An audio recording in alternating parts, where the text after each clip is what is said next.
All right, so this is going to be one of the, let's call it, less technical talks of this conference, but hopefully equally as engaging. Earlier this year, some tech CEOs made some really bold predictions. Zuck said that he was going to replace his mid-level engineers with AI by the end of this year. And what actually ended up happening was that Meta's engineering headcount increased by 11% year over year. Similarly, Dario Amodei said that in 3 to 6 months, this was back in March, AI would be writing 90% of the code. And in reality, as we probably all know, this is far from the case. And so maybe the question on some of our minds is, how close are we to really replacing engineers with AI? And so to answer this question, for the past 3+ years or so at Stanford, we've been running one of the largest studies on software engineering productivity in the world. And this is a time series study because we plug into Git, henceforth we can see historical data. And also cross-sectional because we cover different companies of different sizes. So we're not using open source repos, we're using private repos, real data from real companies. And so today we're going to cover 4 things. We're going to start off very quickly just looking at some of the limitations of existing productivity metrics. And we're also going to cover our methodology, which is kind of like what we introduce to measure this kind of stuff. Then we'll quickly dive into a case study that hopefully is super relevant for everyone. And lastly, we'll spend most of the time looking at results, which is kind of like broader trends that we're seeing cutting across these hundreds of companies. And so what I see in the industry being used currently is usually one of 4 things to measure the impact of AI on engineering productivity, but the reality is that all of these metrics have limitations. There's people that say, well, I can use AI to make more commits, write more commits, close, open more PRs, but the problem here is that task size varies, right? And actually what we're seeing is that sometimes commit count increases because you're making commits to fix the bugs introduced by AI. Secondly, we see people use the DORA metrics, which are a great tool, but they're more so a measure of CI/CD adoption and DevOps performance. They're not really a measure of productivity, right? Deploying more often doesn't by itself make you more productive. The third thing we see is people saying, well, I can use AI for some greenfield tasks and I'm blazing fast, and henceforth this should carry over to enterprise environments or like brownfield environments, but the problem here is that it's not the case, and most of software engineering isn't kind of starting a repo from zero or doing a side project, right? It usually involves legacy code and years, if not decades, of tech debt, I suppose. And then the fourth is kind of surveys. Here we see that, well, we deployed AI, we asked our engineers, hey, do you like it? Do you feel more productive? And sometimes they'll go like yes, other times they'll go like no. But actually what we found is that this is a bit of an inefficient measure of developer productivity, and we're not the only lab that found this. Also, you've maybe seen this study by this company, or organization rather, called Meter, and here what they took is 16 developers and about 250 commits, and they split the commits, or tasks, randomly between being allowed to use AI and being disallowed to use AI. And then they kind of screen recorded their screens, and after all was done, they asked the developers, like, hey, when you were able to use AI, how much more productive do you think you were? And people said, well, about 20%. So, it helps, but it's not amazing. And actually what happened is that they were 20% less productive. And so does this mean that AI is like making you less productive? Honestly, probably not. But I think what happened here is that these participants were just deeply familiar with the repos that they were working on, which is where AI helps a bit less. And also these participants had little experience with AI coding assistants. And so what we see is that if those two things come together, AI is not very useful. If you don't know how to use it, and if you're a genius and a master at your own kind of repo and code base, you're not going to get much out of it, right? So the point here is that using surveys is, be careful with using surveys to kind of estimate, or like your own gut feel to estimate how much more productive AI makes you. So then, we've seen these kind of limitations, and here's what we're introducing, which is a way of approaching it. Also has its limitations, of course. And so the way we look at it is this. In an ideal world, you would have an engineer who writes code. And this code would be evaluated by a panel of 10 or 15 independent experts. And these experts would look at the code, at the diff, but also at the broader repo and context, and then answer questions such as estimated implementation time, quality or maintainability, and complexity of the problem being solved. And so from this, you generate labels, which then get fed into a model. But basically, when doing this, we had three problems. The first one was, well, does the panel actually agree with one another, right? Can we get consensus within the panel? Because in software teams, people often disagree about the smallest things. And so what we found is that actually when you separate these people and just have them rate without knowing what everyone else is rating, they do agree. The second and most important problem we had is, well, can reality actually be predicted by this panel?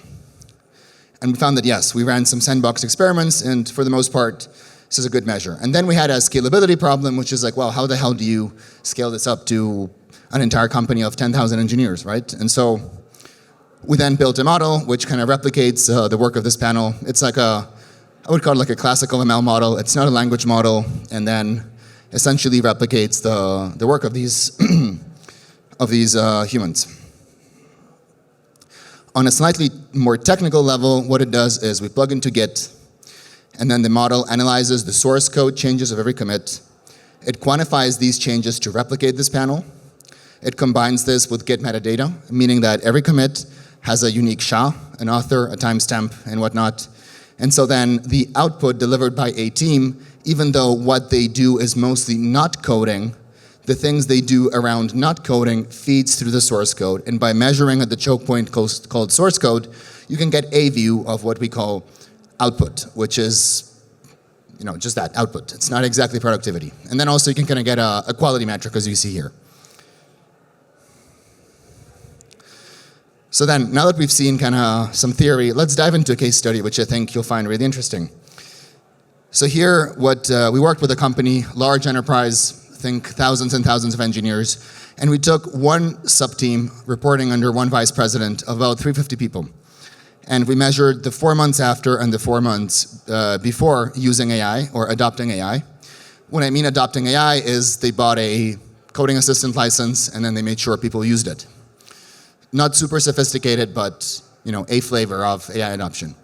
And so here what we saw is that, well, great, PR is increased, but that's not very representative because more PRs just could mean more reviewer burden. It could mean you're doing smaller or simpler PRs, and it kind of ignores quality. And so then we took a look at quality, and kind of same data set, same company, same everything. Here by quality, what we mean is more like maintainability, not so much whether the code fits whatever was spec'd in the ticket or so. So it doesn't really look at bugs because it's kind of static code analysis, but it's more like maintainability. And what we saw is that before AI, if you see here, there's kind of like three bands: excellent, good, and low. That's basically statistically derived from like our data set, and then we just kind of like calibrated this to make these bands like cut nicely at 8 and at 5. But then pre-AI, you see that this team was kind of very stable, excellent quality, which is quite rare actually. Once they started adopting AI, two things happened. So firstly is that their code quality decreased by about 9%. It's bad, but not critical. But probably most importantly is that their code quality became more erratic, meaning if you look at the kind of second part of the chart, or the whiskers in the box and whisker plot, you'll see those whiskers are longer. So it means that kind of review standards dropped because people were just getting almost like overwhelmed with AI, or like an increased amount of PRs, or maybe even using AI to review those PRs. So then what we did is we used our methodology to kind of evaluate the same team, same case study. And here what you'll see is these bars, there's 4 colors. Orange means rework. Blue means refactoring. This is both when you're changing existing functionality. So it's not lines of code. We're not counting lines of code. I want to emphasize this. The difference is that rework is when you're touching code that's relatively fresh. Think 3 or so weeks when it was initially committed. Refactoring is code that's a bit more mature or older. The logic here says that, well, Rework is typically almost always wasteful, because if you have to change something which was initially committed 3 weeks ago, you could have just slowed down and done it right the first time. Refactoring could be wasteful, could be not. It's a bit more up for debate. And then you see here these 4 colors. Top 25% is basically within our entire data set, where does this company fit in terms of their output? And then what you can see is that kind of like pre-AI and post-AI. So post-AI, rework increased by a lot, which ties into the more erratic quality. So this means that more code was being generated, but also more code was being rewritten and kind of fixed because bugs were being introduced, right? To be clear, this is a bit of an outlier example, and this is why I picked it as a case study. Most of the time it's not this extreme, but this is something which you can realistically see out there in the wild. And then probably most importantly is that effective output at the bottom didn't change. Plus 1%, not statistically significant. And so then the question that this company had in their mind was like, well, did we fail at deploying AI? Is this pilot a failure, right? Should we just not do it because we saw that PR is increased, but that's not really anything that you can use to make a judgment. We saw that code quality decreased. We saw that effective output didn't change. And then we saw that rework increased massively. My opinion is no, but if you look at kind of some industry data, this chart, it's from the US Census Bureau. It's not super, I would say, representative of tech companies per se, but and perhaps it's like a bit understated, but what you can see there is that in the past month or two, there's been like actually a pullback from companies that are adopting AI. The definition of AI adoption here is a bit loose, but it aligns very well with what we're seeing out there in the wild working with these companies. Companies are realizing, hey, we ran a pilot, it didn't work out, we're not sure what to do, let's just pull back, right? And I think it's kind of like the wrong thing to do. And so typically like an AI cycle at a company, AI coding assistant cycle looks something like this. So you have kind of this fear-driven entry by reading all these headlines and all this stuff, which triggers FOMO, right? Fear of missing out. And then executives rush to adopt this and say, okay, this is going to be great. We're going to, increase our productivity or keep up with the competition. But then they can't really measure what's going on. It's a very new technology. Nobody knows how to use it. I work with countless of companies where people didn't know the difference between chat mode and agent mode in their flavor of Copilot, Cursor, Coding Assistant. And so that really just speaks to me that they weren't even actually trying to use it. They were just, maybe doing a query or two a week, and that's it. And so then companies might have 2 options. Option A is to abandon AI, but you might miss on future value. And option B is to let AI run wild. But here you're going to waste resources on unfocused experiments. And so which one should you pick, right? It feels like lose-lose.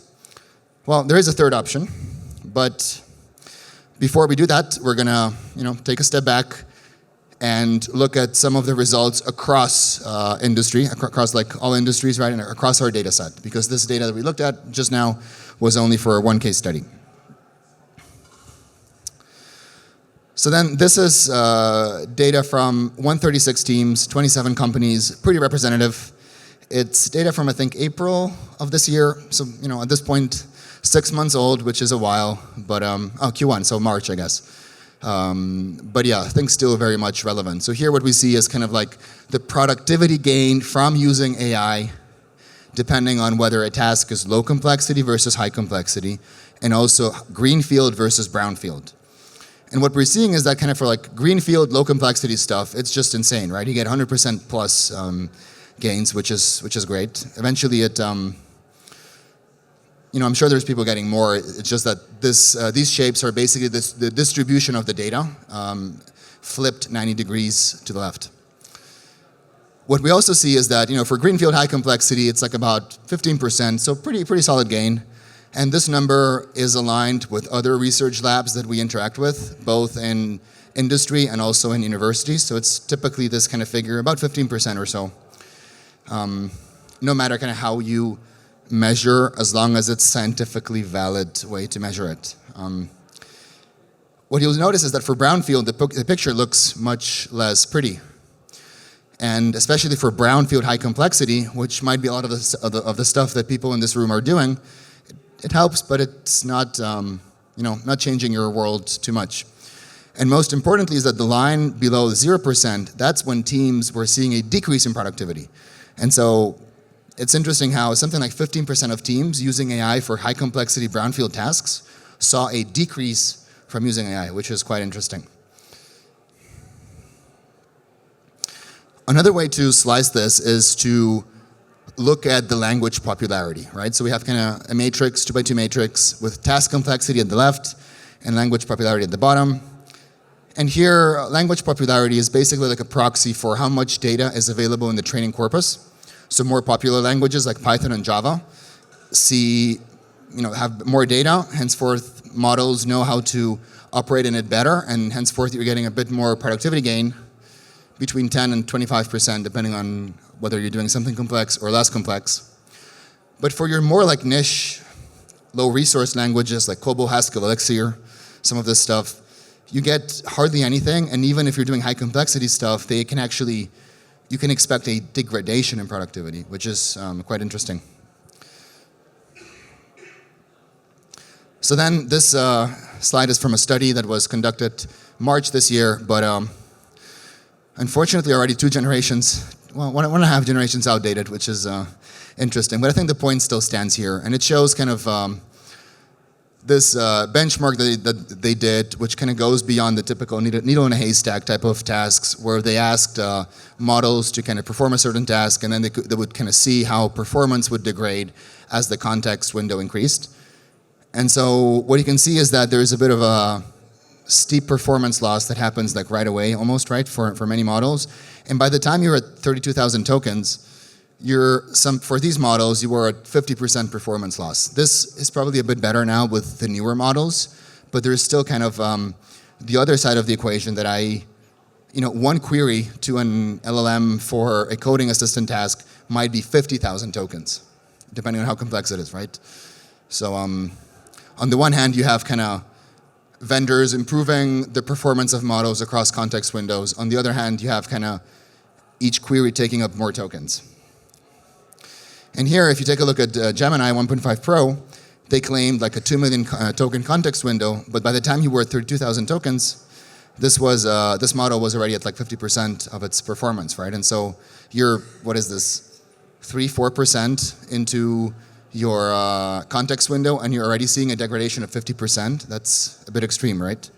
I think for 2.5 Pro, they pulled it back to 1 million tokens, which I thought was interesting. This slide is an interesting one as well. Here we grabbed 46 teams with what we call a difference in differences covariate balance of less than 0.25. Basically 46 teams that were similar to one another. So we're comparing apples to apples, maybe green apples to red apples, but we're not comparing apples to oranges, right? So it's not perfect, but it's as good as science dictates it could be. And so there's 2 takeaways here. We can track these teams across time from April of 23 until July of 25. And what you'll see is that firstly, the median productivity gain you can expect is about 10%, which, it's okay, it's good. However, if you look at April of 23, the difference between Q1 and Q3, which is kind of the shaded area, the thick line in the middle is kind of the median, right?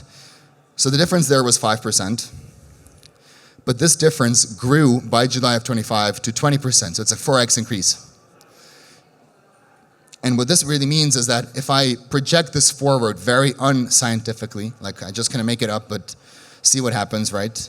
Illustrative, you'll end in a situation like this, where those companies who are leaning into AI, knowing how to use it, how to leverage it well, are going to see compounding gains in this, like the rich gets richer effect, versus those companies who don't lean into it so much are going to see a bit of a bigger gap. And I already see this with companies like buying, as I said, licenses for engineers, and then nobody uses it.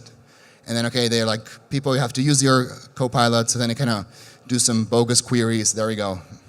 Executive, here's my usage. But they're not actually using it because there's different reasons for why they don't use it, basically. And so then, companies I talk to, they're kind of faced with 3 choices, right? They have this notion, a bit less nowadays, of like replacing everyone with AI, right? But This is just not a good strategy because the demand for software is going to explode and you're not going to be able to keep up. And by the time this option number 1 actually happens, it's like all of us are going to be without a job, so it's just futile to talk about this right now, I think.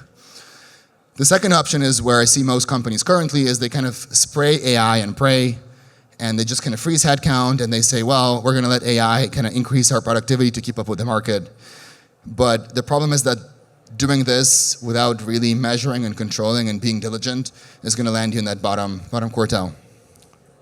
And so the third option is kind of what I recommend. It's honestly very common sense, but what I've noticed is that when we're dealing with new technologies, sometimes common sense just fades away or something, but it's like, okay, deploy AI, measure it, learn how to use it.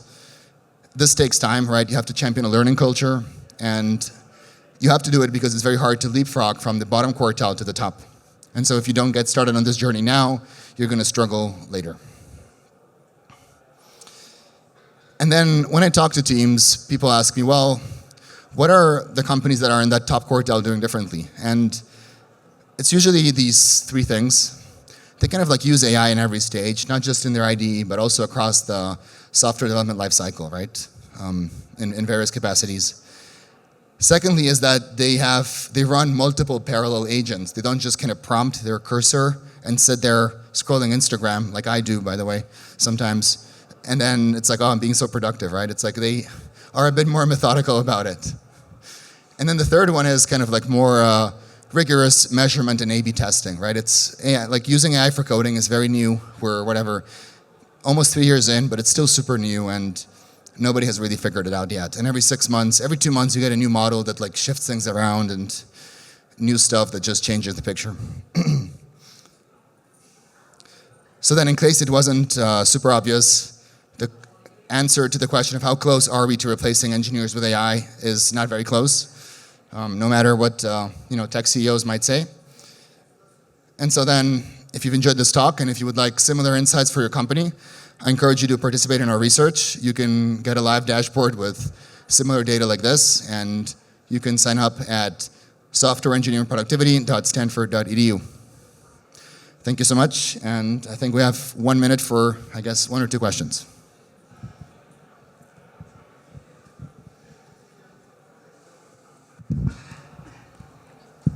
Hey, I have a question. You just started talking about the productivity and quality, but you did not define those metrics.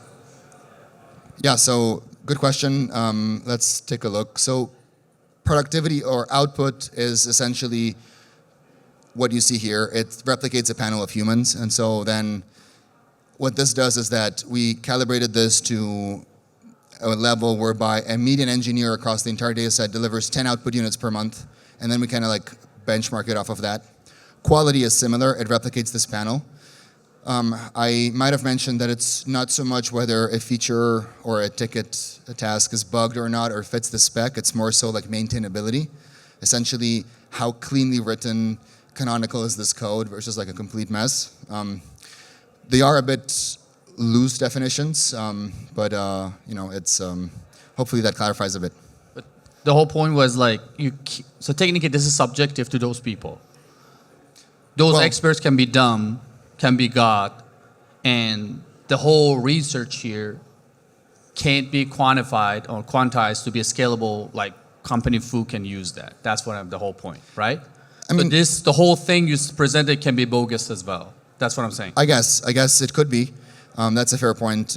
We did take different panels of humans and they kind of had, we've added these experts. And so the chances that all couple hundred people we have at Raiders are dumb, I think not zero, but very small. I mean, my point is like, yes. For the research work, they can be biased. Like they have this we are gonna have this bias that, using cursor is bad, or because you have a slide shows the decline.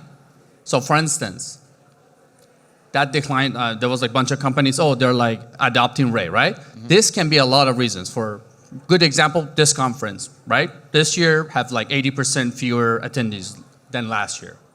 So it's like AI is bad, or maybe economy, maybe political things. There's a lot of reasons in that, right? What is the hiring rate in that part, or the other companies with respect to 6 months before? There are a lot of things which I think I have PhD. I've been to academia before, but when you put a badge of Stanford, I would expect to see this to be presented. Oh, these are a lot of things. These are the weak points. Oh, we did not consider this stuff. And we see that, the adoption rate is declining. That's 100% wrong. You cannot claim that. Well, it is data from the U.S. Census Bureau, so I encourage you to reach out to them. The same thing, yeah. But you're presenting. I don't have access to them. Thanks for the feedback. We'll hope to accommodate more technical audiences next time.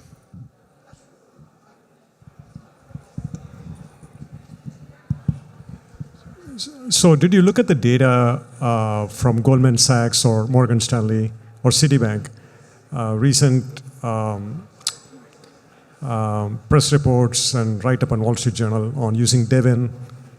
I don't know whether it's Goldman Sachs or Morgan Stanley. And also Citibank, they trained the coding agents on the reports, on the repositories, internal repositories, and they have declared a lot of productivity gains. That's the first part of my question. What are your comments on that? Not sure I fully understood the question. Could you repeat it? Sorry, Yeah. the mic is a bit... Sorry. So what are your comments on recent reports in Wall Street Journal about Goldman Sachs' claim on productivity gains on brownfield using cognition AI, Devin? Yeah. Well, I think a lot of this stuff, as the gentleman before you pointed out, is, you can approach it from different angles. There's a Copilot study released 2.5 years ago now, which claimed a 60% boost. It didn't age very well, but I think it really just kind of depends on how you measure it. This is one way to measure it. Is it perfect? No, it's not. Is it better than counting lines of code? I think it is. So why would CIOs of large companies like Goldman Sachs, Morgan Stanley, and Citibank go to the press and then claim productivity benefits in software? Why do they say it? Yeah, if you think... Well, because if you have all the top tech CEOs saying it's going to increase, and you are the only one CEO that doesn't, it's almost like investor pressure, market pressure.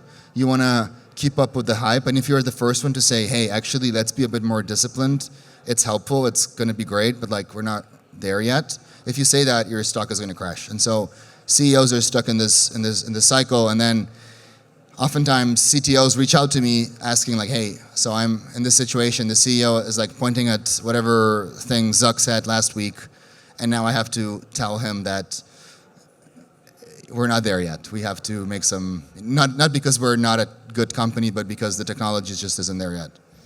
So you do claim that obviously there are benefits to greenfield projects. We all know that. So, but did you look at the data in terms of hiring of software engineers in these large companies? Because obviously a lot of IT budgets also go towards greenfield development, building new products, introducing new products to the market.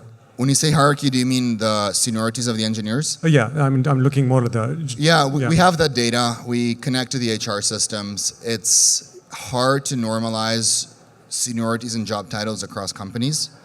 So we will do something on that regard, but at this point we're keeping it a bit kind of high level and kind of seeing trends and hoping that large amounts of data and of human raters normalize any kind of inherent variability or kind of small biases in the data. So that's kind of how we're approaching it.